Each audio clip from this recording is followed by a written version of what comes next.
हुजूर तशरीफ ला रहे हैं, वो आएंगे आते होंगे अभी आएंगे, वो आएंगे आते होंगे अभी आएंगे, यही सोच के हमने महफिल को सजा रखा है।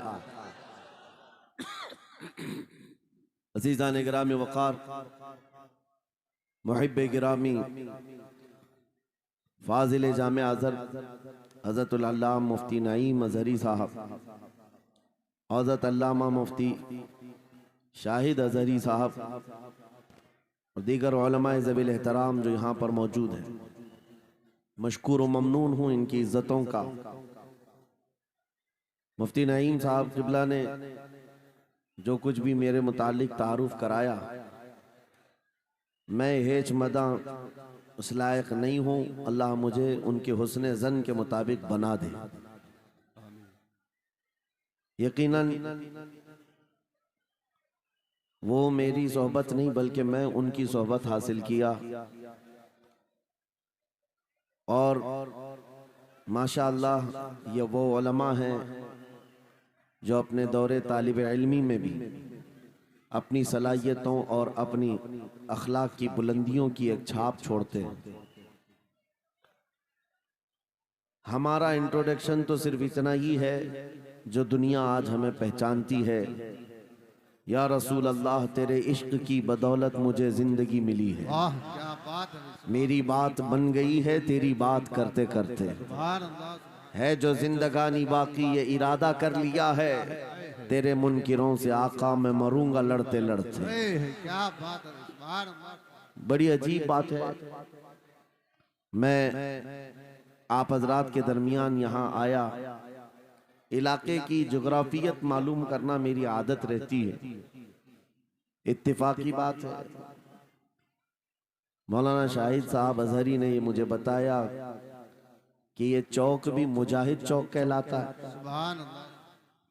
और यकीनन यहाँ मुजाहिदीन को होना भी चाहिए। और शायद 17 नंबर भी है कुछ, जो हमारे बद्र की तारीख भी है। क्या बात है भाई, सुभान अल्लाह। जहाँ 17 नंबर बद्र की तारीख याद दिलाई जाए और नाम भी मुजाहिद हो तो वहाँ के बंदे को बुज़दिल होना ज़ेब नहीं देता। क्या बात है भाई। नारे तकबीर, नारे रिसालत, लब्बैक या रसूल अल्लाह, लब्बैक या रसूल अल्लाह। ऐ सुन्नी नौजवानों, आपके इस जलसे पाक में आने से कबल डॉक्टर समी साहब ने मुझे ये हालात भी सुनाए और बता रहे थे कि यहाँ किस तरह की वाहियात और खुराफात भी चल रही हैं। लेकिन साथ में एक अफसोसनाक खबर ये भी मिली कि एक इतना बड़ा गंजान आबाद इलाका जिस पर जालिमों की बुरी नजर लगी हुई है और वो तुम्हारे घरों से तुम्हें बेघर करने की कोशिश में लगे हुए हैं। एक बात याद रखो, मैं आज के इस मिंबर से उन्हें पैगाम दे करके जाता हूँ, तुम क्या तुम्हारे बाप दादाओं ने भी उखाड़ने की कोशिशें की हैं। क्या बात। और सिर्फ ये एक खित्ता नहीं है, एक खित्ता नहीं है, इन कीड़ों की तो कोई हैसियत नहीं। इनका बाप इजराइल मिलकर गज़ा को कुछ नहीं कर सका। कत्ल करने का मतलब फना करना नहीं होता। इजराइल जैसी जालिम ताकत जिसके पास सुपर पावर ताकतें, पेट्रोट मिसाइल भी हैं, दादा अमेरिका साथ में खड़ा हुआ है, यूरोपीय यूनियन साथ में खड़ी है और निहत्ते कंकरियां लेकर खड़े होने वाले बच्चों का मुकाबला कर रहे हैं। और एक दो नहीं 10,000 से ज्यादा कत्ल भी कर डाले, बच्चों को मार भी दिया, लेकिन पेट नहीं भरा, डर खत्म ही नहीं हुआ। वो डर अभी भी खत्म नहीं हुआ। हजारों को कत्ल तो कर लिया, लेकिन रात की नींद और चैन अभी भी बेकार है, गारत है, क्योंकि उन्हें अंदाजा है इस बात का कि इनमें एक भी जिंदा बाकी रह गया तो कल का वो सलाहुद्दीन बन सकता है। क्या बात। तारीख दोहराई जा सकती है। तुम्हारे इलाकों को उखाड़ फेंकने और इसको बेघर करने की एक ही साजिश होती है कि ये गुलामाने उम्मत मुहम्मदिया में रसूल पाक सल्लल्लाहु ताला अलैहि वसल्लम की इस उम्मत में कोई शेर बेदार ना हो जाए, वरना कुत्तों की नींद हराम करके रख देगा। क्या बात है। मेरे अजीजों, अपनी वैल्यू समझो, अपनी हैसियत समझो। जब तुम्हारे साथ बुरी नजर लग जाए तो तुम्हारे उरूज और इर्तिका की मंजिलें शुरू हो जाती हैं। उन जालिमों को ये तारीख याद होना चाहिए कि जब मेरे ख्वाजा सरकार गरीब नवाज हिंदुस्तान तशरीफ लाए थे, उनके आने के बाद जो कुछ भी उनके साथ किया गया, उनके बाप दादाओं ने तारीख बताई होगी।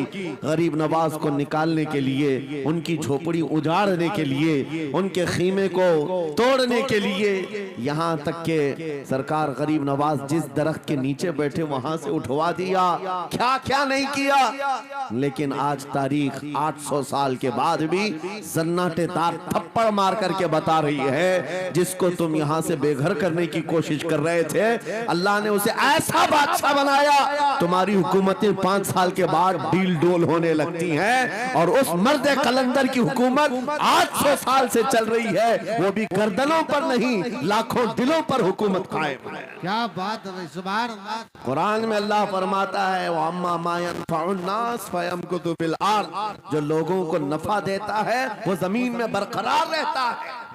कुरान की आयत पढ़ करके मैं तुम्हें हौसला देता हूँ, तुम्हें यह हौसला देता हूँ।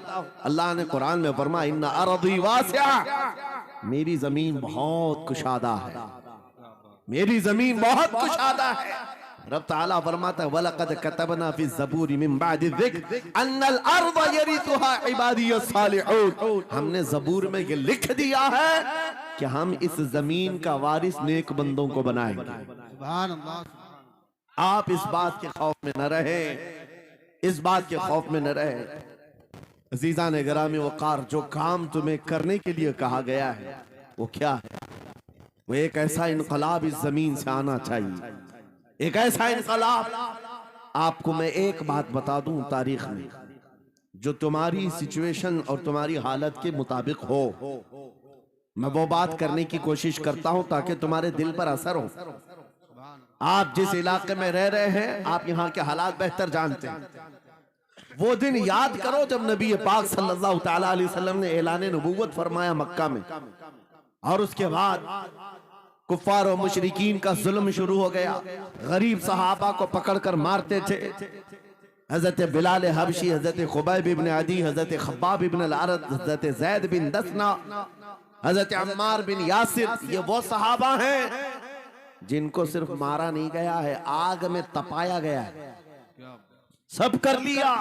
मॉब लिंचिंग मक्का के जालिम करते थे बहुत। और एक दिन ऐसा आया, तवज्जो, मैं जो कहने जा रहा हूं, नबी पाक सल्लल्लाहु तआला अलैहि वसल्लम हरम पाक में दाखिल हुए, मस्जिद हरम में आए। खाने काबा की चाबी उस वक्त उस्मान बिन शैबा के पास हुआ करती थी, जो ईमान लाए हुए नहीं थे। यह हज़रत उस्मान गनी नहीं है, वो दूसरे उस्मान है। उस्मान बिन शैबा के पास काबे की चाबी होती थी। हुजूर पाक सल्लल्लाहु अलैहि वसल्लम ने उनके पास आकर के कहा, उस्मान काबे की चाबी दो, दरवाजा खोल के मैं अंदर जाना चाहता हूं। उन्होंने कहा, नहीं, तुम हमारा दीन छोड़े हुए हो, हमारे दीन से तुम बरगश्ता हो, मैं तुम्हें काबे में अंदर आने नहीं दूंगा। किससे कहा? कायनात के आका व मौला रसूलुल्लाह। हुजूर ने कुछ नहीं कहा। तवज्जो, मेरे आका ने फरमाया, उस्मान याद रखना, एक दिन ये चाबी मेरे पास होगी, और ये चाबी मैं जिसको चाहूंगा दूंगा, और कयामत तक उससे कोई चाबी छीन नहीं सकेगा। सुभान अल्लाह, सुभान अल्लाह। इतनी बड़ी बात, जबकि मक्का के हालात बहुत अलग थे। जगह जगह सहाबा को मारा जा रहा था, और छुप छुप करके इस्लाम की तबलीग की जा रही थी। उस जमाने में मेरे आका फरमाते हैं, उस्मान, ये चाबी एक दिन मेरे हाथ में होगी काबे की, मैं जिसे चाहूंगा अता करूंगा, और फिर कयामत तक उससे कोई चाबी नहीं छीन सकेगा। यह हदीस पाक में मौजूद है। उस्मान बिन शैबा कहते हैं, पहले तो मुझे हंसी आई, क्योंकि ये खाने काबा की चाबी की जिम्मेदारी आम नहीं होती, खानदानी है, बरसों से चली हुई विरासत के साथ आती है। और ये इस तरह से मुझे कह रहे हैं कि चाबी इनके पास चली जाएगी। और फिर उस्मान बिन शैबा कहते हैं इनके हालात देख करके तो लग नहीं रहा था कि चाबी जाएगी, लेकिन जलाल जिस अंदाज में गुफ्तगू हो रही थी, ये देखकर डर भी लग रहा था कि कहीं ये सचमुच चाबी ले तो नहीं लेंगे। फिर उस्मान बिन शैबा कहते हैं वो हालात भी आ गए कि जब रसूलुल्लाह हिजरत करके चले गए मक्का से, सहाबा भी घर बार छोड़कर चले गए। उस्मान बिन शैबा कहते हैं आप तो दिल मेरा चौड़ा हो गया, कहां मुझसे चाबी लेने की बात कर रहे थे, कहां इनका घर भी नहीं बचा, घर भी छोड़कर जाना पड़ा।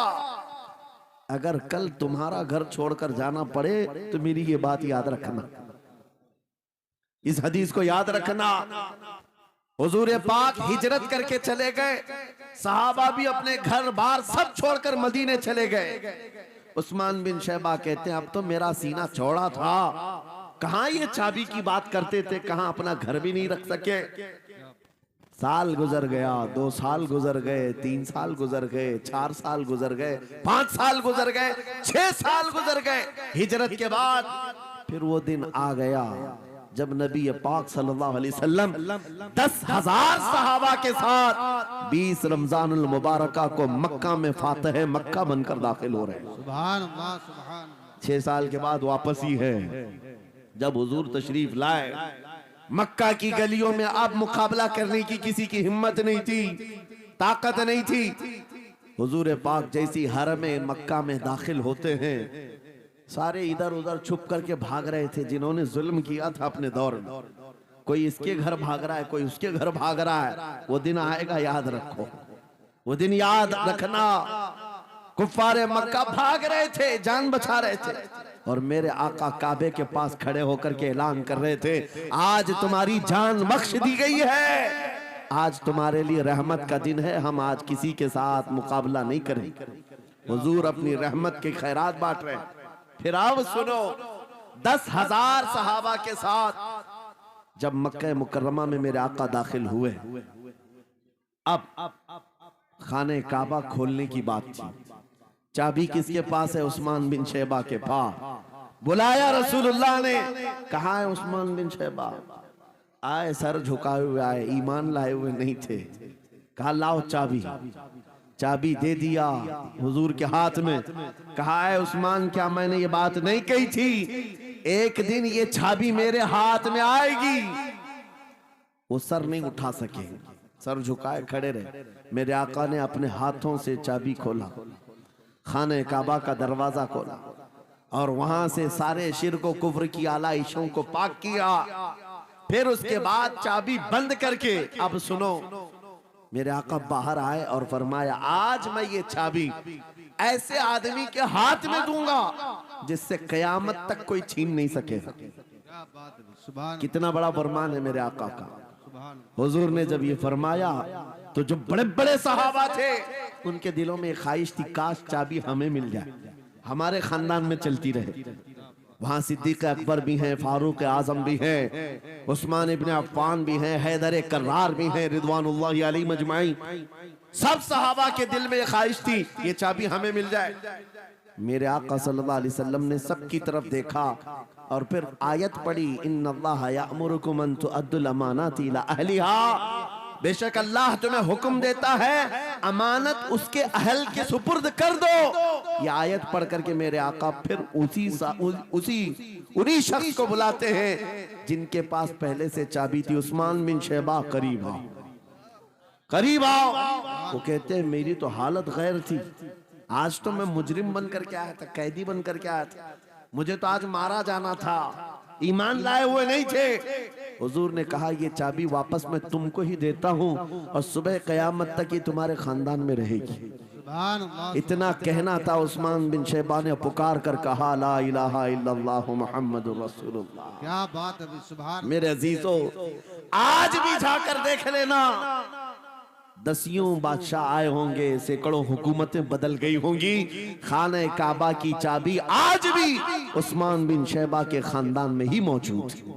वो सहाबी रसूल।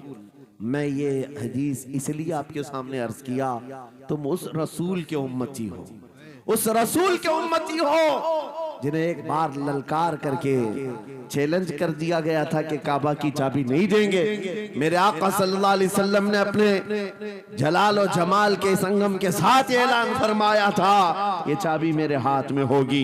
आज उस हबीब कायनात रसूल कायनात सल्लल्लाहु अलैहि वसल्लम की उम्मत को मैं ये हदीस सुना करके अर्ज कर रहा हूँ, हालात अगर मक्का जैसे आ गए तो नर्वस मत हो जाना, हमारा घर लुट जाएगा, हमारी चाबियां चली जाएंगी, हमारे कुवाड़ दरवाजे बंद हो जाएंगे। उस नबी को याद करना, आका आपका उम्मती अगर बेघर किया जा रहा है, आपकी तरफ से मदद आ जाए और आएगी, मेरा यकीन है मदीने से आवाज आएगी। आज ये जालिम कुत्ते अगर तुम्हारा दरवाजा बंद करते हैं, इंतजार करो, इंतजार करो, कुछ देर की खामोशी है, फिर शोर आएगा। आज कुत्तों का वक्त है, कल हमारा दौर आएगा। नारे तकबीर, नारे रिसालत, अज़मते रसूल, शाने रसूल, फैजाने औलिया इकराम, फैजाने आशिक़े रसूल। बात सिर्फ इतनी है कि हम छोटी छोटी तकलीफों से बिलबिला उठते हैं और हम सबर की तरफ नहीं देखते। हमें हालात आज हिला दिए जाएंगे, झिझोड़ दिए जाएंगे। कुरान पाक में रब ताला फरमाता है, अम हसिबतुम अन तदखुलुल जन्नह वलम्मा यातिकुम मसलुल लदीना खलौ मिन क़ब्लिकुम मस्सतहुमुल बअसाउ वद्दर्राउ वज़ुलज़िलू हत्ता यक़ूलर रसूलु वल्लदीना आमनू मअहु मता नस्रुल्लाह अला इन्न नस्रल्लाहि क़रीब। मेरा रब फरमाता है, क्या तुम ये सोच कर बैठे हो कि ऐसी ही जन्नत में दाखिल हो जाओगे और पहले वालों को जिस तरह तकलीफें आई तुम्हें नहीं आएंगी? उनको हिला दिया गया था, यहाँ तक कि रसूल ने भी और उनके साथ ईमान वालों ने भी ये कह दिया, ये कहने लग गए अल्लाह की मदद कब आएगी? आगाह हो जाओ, अल्लाह की मदद बहुत करीब है। कुरान की आयत है। तुम अगर ये गुमान करके बैठे हो कि यूं ही जन्नत में चले जाए, हाँ यूं ही हम सारी मंजिलें तय कर लेंगे, जिसका जितना ईमान होगा उतना वो आजमाया जाएगा, उतने इम्तिहानात से गुजारा जाएगा। आज ऐ नौजवानों, तुम्हारे इम्तिहान का वक्त करीब आने वाला है। तुम्हें क्या करना चाहिए? क्या करना चाहिए? इम्तिहान देने के लिए तैयार रहना चाहिए, वरना हवाओं की कीड़े मत बनना। आज हवा उनकी चल रही है तो उनकी जय जय करेंगे, कल इनकी चल रही है इनकी जय जय करेंगे। ईमान वालों की ये मेयार नहीं है। जो ईमान वाला है वो हर आंधी में डटा रहता है, जमा रहता है। खालिद बिन वलीद को याद करो, एक लश्कर लेकर के वो एक इलाके में गए थे। तवज्जो है नौजवानों, हाँ मैं देख रहा हूं बहुत सारे खड़े हुए हैं और बैठे हुए भी हैं, जो जैसा है वहीं जमा रहे, क्योंकि ये महफिल रसूल है, महफिल रसूल है। जाहिर सी बात है खड़े होने वाले वो भी उतना सवाब हासिल करेंगे, बैठे हुए भी। लेकिन कुरान कहता है ला यस्तविल काइदून, यानी बैठे हुए लोग खड़े हुए लोगों के बराबर नहीं होते। खैर बात यह है कि आप अपना जहन इस तरफ रखें। खालिद बिन वलीद उस अजीम मुजाहिद की बात कर रहा हूं रदी अल्लाह तआला अन्हु। एक लश्कर लेकर, नौजवानों का लश्कर था, एक ईसाई किले का मुहासरा कर लिया और किले का मुहासरा करने के बाद अंदर सख्त लोग थे, मुकाबला कर रहे थे, लेकिन किला फतह नहीं हुआ। अब अंदर वालों ने यह मशवरा कर लिया, जो बड़ा राहिब था, पादरी था, कहा ये खालिद बिन वलीद है, इससे लड़ना आसान नहीं है, ये जहां जाता है फतह के झंडे गाड़ कर आता है। उसने जो गुरु घंटाल था सबको जमा किया और कहा मैं एक तरीका ढूंढा हूं, इसके जरिए से इनके ऊपर हम कामयाबी हासिल कर लेंगे। सबने कहा हम इत्तेफाक करते हैं। कहा क्या तरीका है? गुरु ने कहा, पादरी ने कहा ये बैठाए ये सब चीजें महफिल रसूल के आदाब नहीं। जो लोग बैठा रहे हैं, मैं कह रहा हूं जो जहां है जिस हालत में है खड़े रहेंगे इंशाअल्लाह। आप अगर खड़े होने में दिक्कत महसूस कर रहे हैं, मैं भी खड़ा होता हूं इंशाअल्लाह, ठीक है?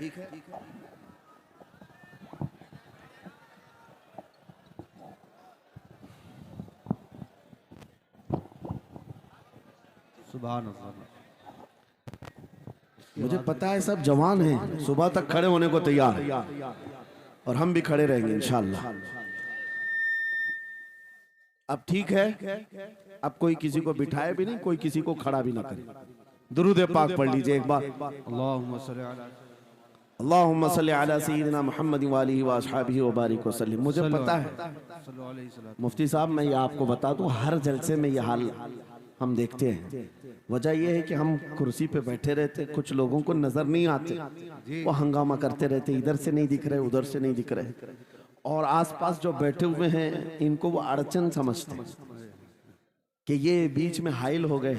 लेकिन मैं इतनी बात कहता हूँ, अल्हम्दुलिल्लाह हमारी वो कौम है, मुझ जैसे एक निकम्मे को, मैं एक गुलाम और खादिम हूँ, मुझे देखने के लिए वो बीच में किसी को बर्दाश्त नहीं कर पाते, तो ये अपने रसूल और अपने दरमियान किसी और को क्यों बर्दाश्त कर सकती है? क्या बात है, बहुत अच्छा। सुभान हम गुलामों के लिए इनके जज्बात हैं तो रसूल के लिए जज्बात और हैं। अल्लाह। अल्हम्दुलिल्लाह वो इश्क अभी सलामत है, इसीलिए तो हम घूम रहे हैं। अगर मरे होते तो मुर्दों को कौन खिताब करता? जिंदगी अभी बाकी है और हमें उम्मीद भी बाकी है, उम्मीद बाकी है।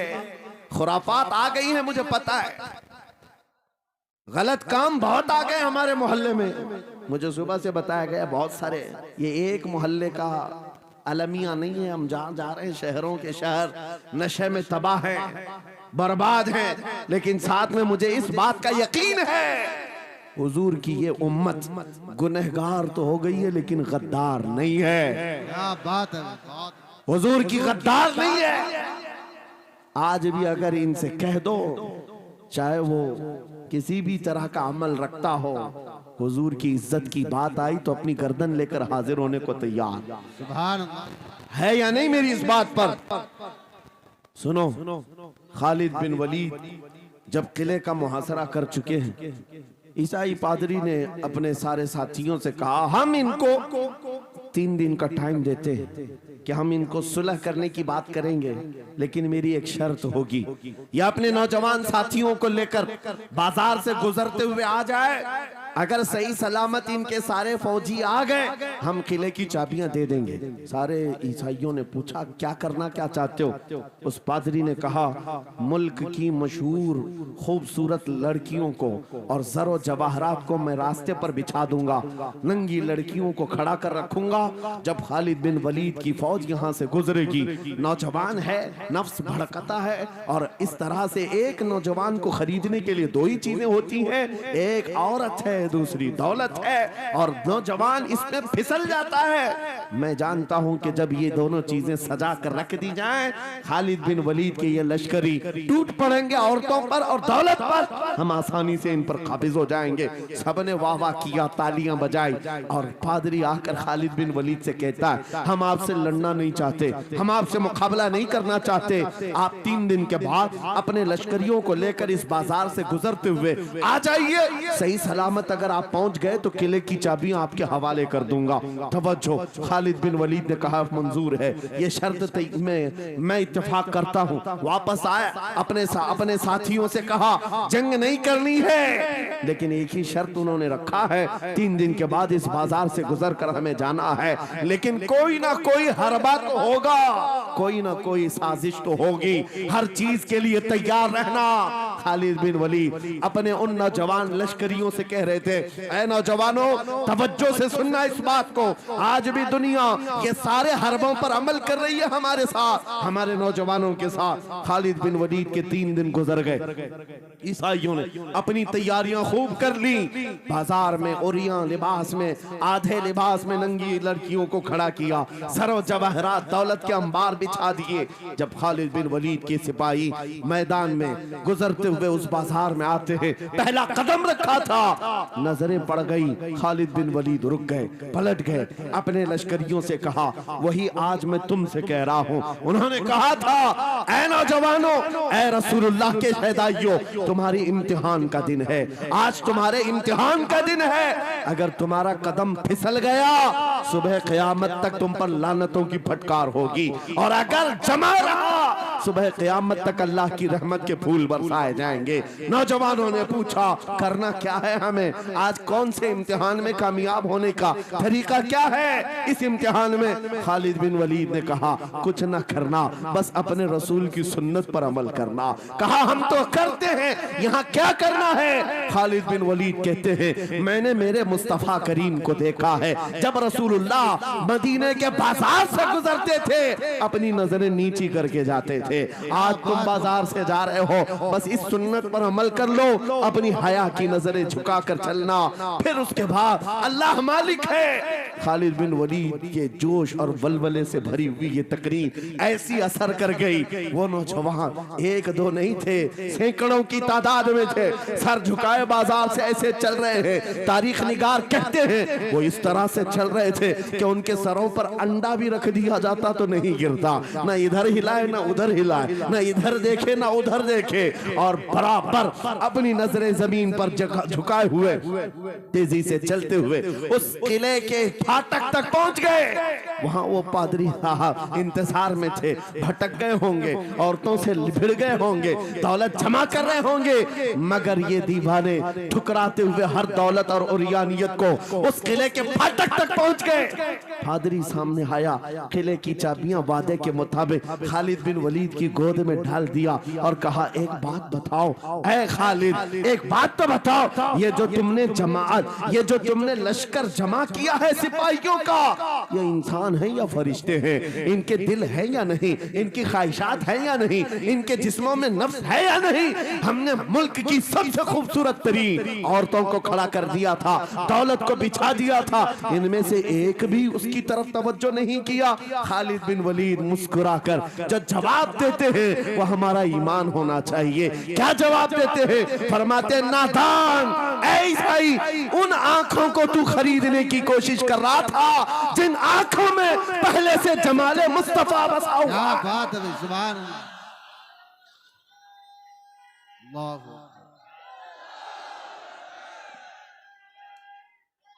या रसूल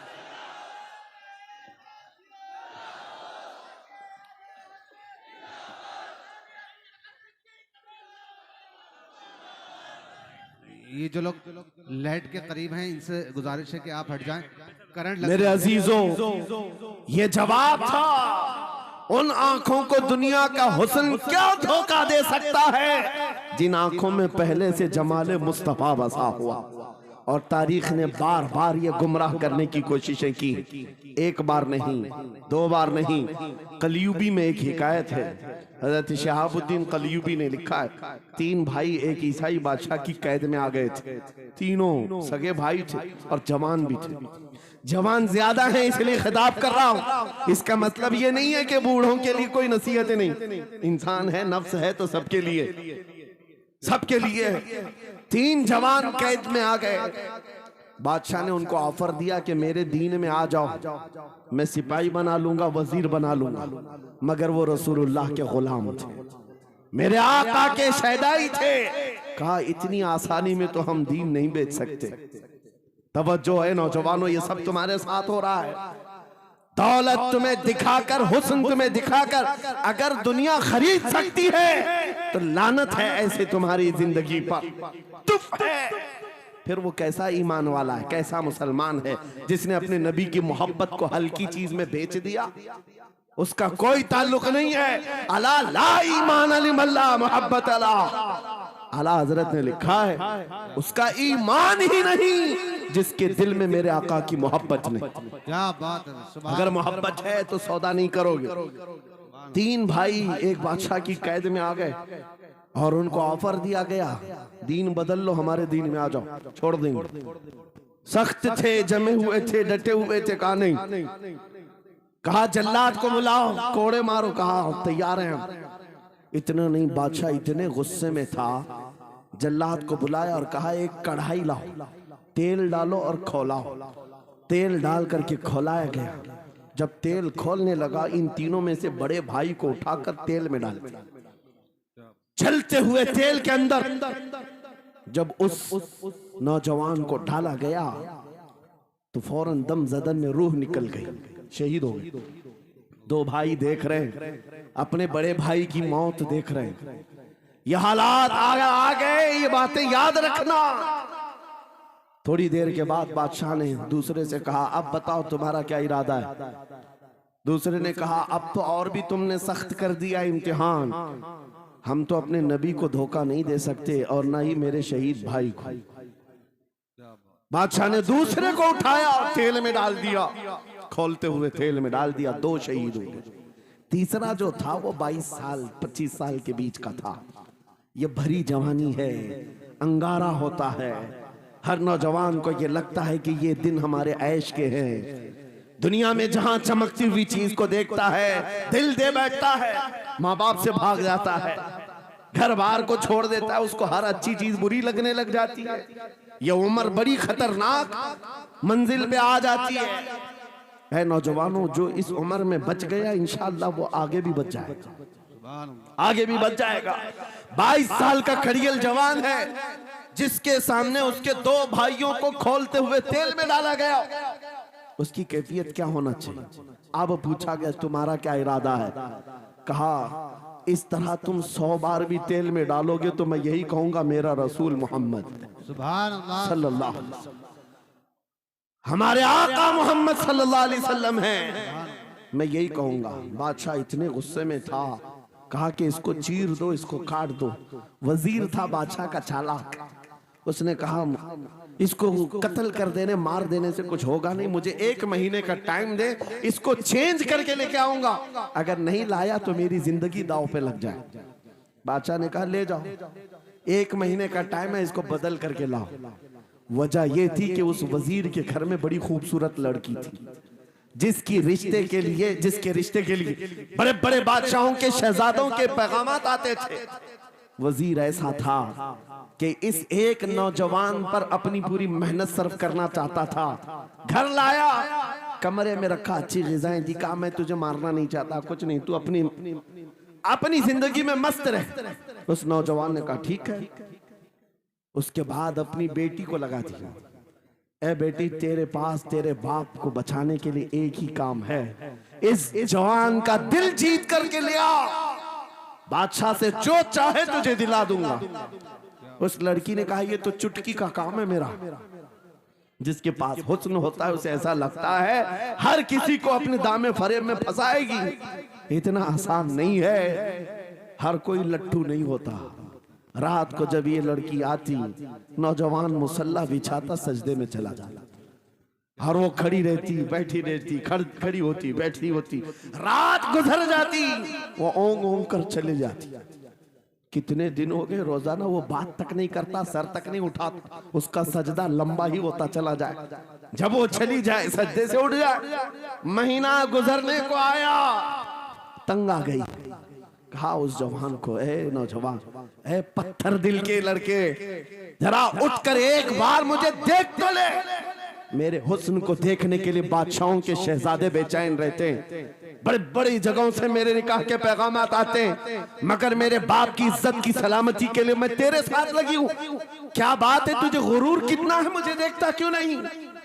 नौजवान ने सर उठाए बगैर कहा, बस तू अपने मकसद में कामयाब नहीं हो सकती, वापस चली जा, इसलिए कि इन आंखों में एक ही हुस्न बस रहा है, वो आमिना के लाल का हुस्न है। क्या बात है, नारे तकबीर। बस वो एक हुस्न बसा हुआ है बहुत और उस हुस्न को धोखा नहीं दिया जा सकता।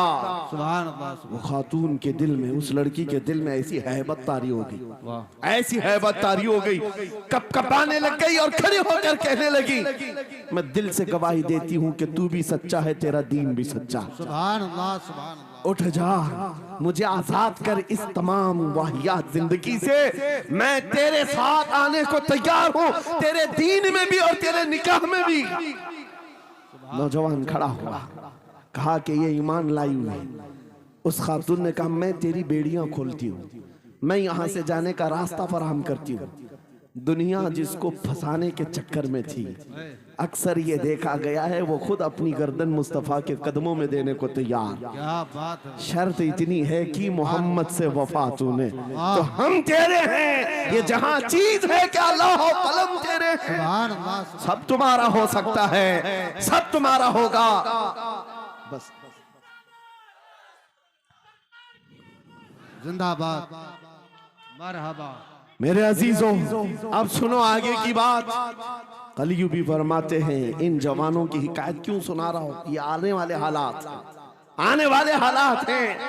कहते हैं रात की तन्हाई में उस खातून ने उस नौजवान की बेड़ियां खोल दी, हुजरे का दरवाजा खोल दिया और उसको लेकर के निकल गई। कहा रास्ता मैं बताती हूँ, सल्तनत की सरहदें मैं उबूर कराती हूँ, फिर तेरी मर्जी, अगर मुझे साथ रखना है तो ले चल अपने दयार में, या फिर छोड़ना है तो छोड़ दे। उस नौजवान ने कहा कि ठीक है साथ चलो। रात के वक्त ये दोनों तन्हा साथ चल रहे थे। ये भागे हुए लोग नहीं है, ये ईमान पर इस्तिकामत वाले लोग, सुभान, ये हुस्न पर फिदा होने वाले लोग नहीं। रात के वक्त जब चल रहे थे, आधी रात गुजरी हुई थी, अचानक घोड़ों के दौड़ने की आवाज आई। बहुत अहम बात कर रहा हूं, घोड़ों के टाप की आवाजें आने लग गई।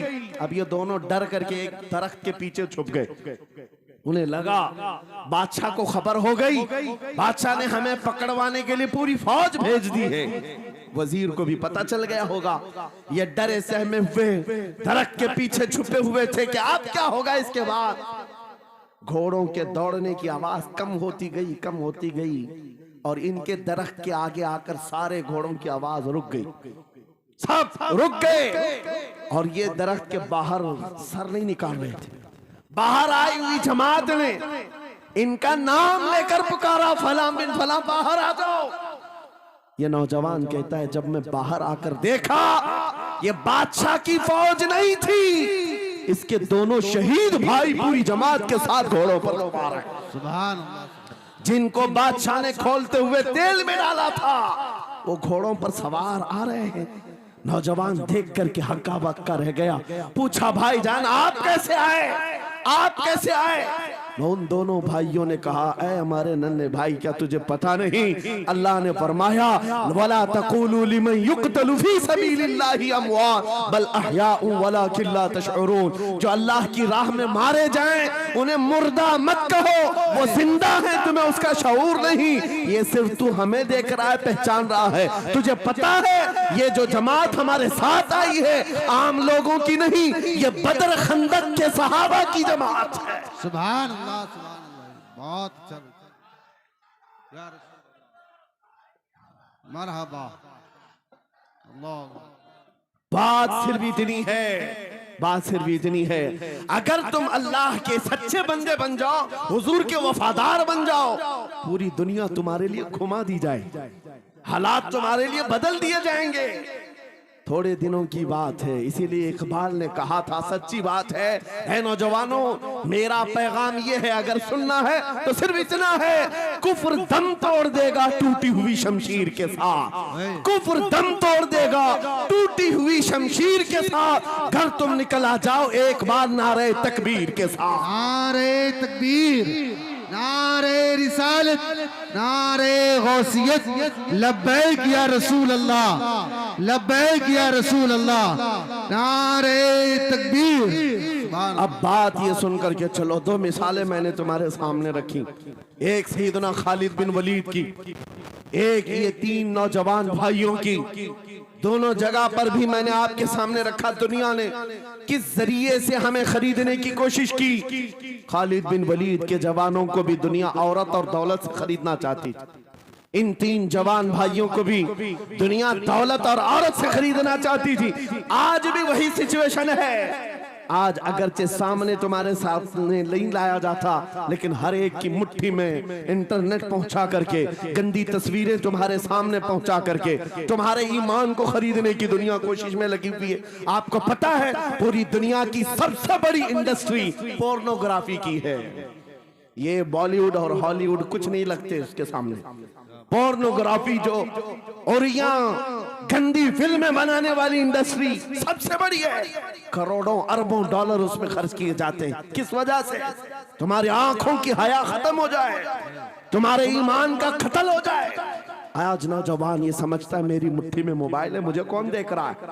ये घर के अंदर तारीकी में बैठ करके अपनी आंखों का सौदा कर रहा है। इन उरिया तस्वीरों को तुम अपनी उंगलियों के पोर से हिला हिला करके देख रहे हो। एक बात याद रखना, हो सकता है तुम्हारी माँ से पोशीदा है, तुम्हारे बाप से छुपी हुई हरकत है, तुम्हारे भाई और दोस्तों से छुपी हुई हरकत है। कुरान कहता है यअलमु खाइनतल अयुनि व मा तुख्फी सुदूर, वो अल्लाह है जो तुम्हारी आंखों की खयानत को देख रहा है, तुम्हारे दिलों में छुपे हुए हालात को भी वो जानता है। इसलिए याद रखना, आज हमारी की हुई हरकतों के लिए मेरा मौला फरमाता है फमन यअमल मिस्काल ज़र्रतिन खैरन यरा व मन यअमल मिस्काल ज़र्रतिन शर्रन यरा। जो एक राई के दाने के बराबर भी नेकी करेगा, कयामत में दिन वो भी दिखाया जाएगा, और एक राई के दाने के बराबर बुराई करेगा वो भी दिखाया जाएगा। लुकमान हकीम ने अपने बेटे को ये नसीहत की थी, या बुनैया इन्नहा इन तकुन मिस्काल हब्बतिन मिन खरदलिन फतकुन फी सखरतिन औ फी समावात औ फिल अर्द याति बिहा अल्लाह। लुकमान हकीम उनका नाम है जिनका जिक्र कुरान में आया है, अगरचे नबी नहीं है, लेकिन अपने बेटे को क्या नसीहत किया था, बेटा अगर तू बुराई करेगा, चाहे पहाड़ की चट्टान में अंदर जाकर या आसमानों में जाकर या जमीन में अंदर जाकर, कहते कहीं जाकर कर ले, याति बिहा अल्लाह, अल्लाह वो तेरे सामने लाएगा, अल्लाह तेरे सामने लाएगा।